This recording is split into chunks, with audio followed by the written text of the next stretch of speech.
Hi, I am Akash Kumar and today we'll discuss some of the key aspects of supply and value chain for Tesla. So let's get started. Tesla Inc. is an American automotive company with headquarters in Palo Alto, California. It was started by two engineers, Martin Eberhard and Mark Taperning, in July 2013 under the name Tesla Motors. Later, Elon Musk, J.B. Straubel and Ian Wright joined the company as early Series A investors, and together all five of them became the founders of the company Tesla Inc., with Elon Musk being appointed as the CEO. Tesla has its primary manufacturing facility in Fremont, California, with a subassembly plant in Reno, Nevada called Gigafactory 1. Here it produces battery packs for its electric vehicles, assembles the electric vehicles, and has energy storage systems for its stationary energy. Tesla makes and sells its own electric vehicles, but also acts as original equipment manufacturer for other companies. It sells electric powertrain components to the companies, which they can use in their own electric vehicles and sell it under their own brand name. Tesla entered the automotive market with the launch of its Roadster in 2008 in partnership with Lotus.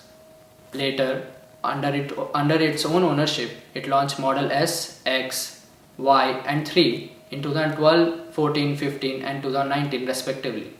It also makes power balls and photovoltaic tiles for residential energy solutions, as well as power packs and solar panels for industrial energy solutions. Now let's look at Tesla's value chain and supply chain in comparison to general automotive industry. This is a generic supply chain used in the automotive industry. Raw materials are supplied by suppliers to manufacture components and modules that is then assembled to make the vehicles.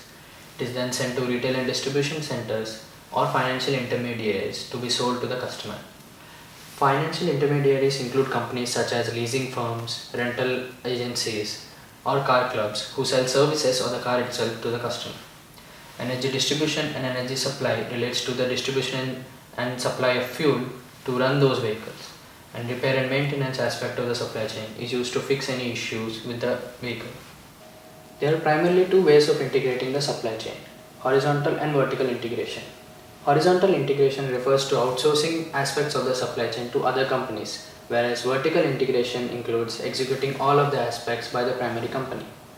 Tesla comes under vertical integration because it does all of the aspects of the supply chain, whereas other companies such as Ford, GM and Chrysler only execute component and module supply, assembly of vehicles, sometimes retail and distribution or financial intermediaries. This approach can be called as horizontal integration with high level of vertical integration. The key difference between both of these approaches is that Tesla prioritizes quality and safety higher than the industry standards, and also it gives them the flexibility of constantly innovating and improving their process. But the downside is they have high production inventory and other costs, and sometimes production bottlenecks. The advantage for others is that they are able to produce high volumes of products and thereby meeting the market demand with industry standard quality and safety.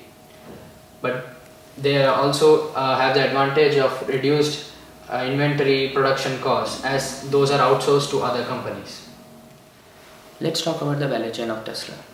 Value chain can be defined as the chain of primary and support activities done in order to add or create value to the company.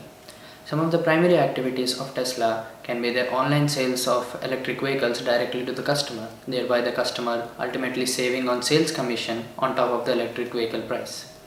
Their online marketing emphasizing on speed, quality, luxury and safety above the industry standards. On delivery vans for post-sale services. These are some of the primary activities.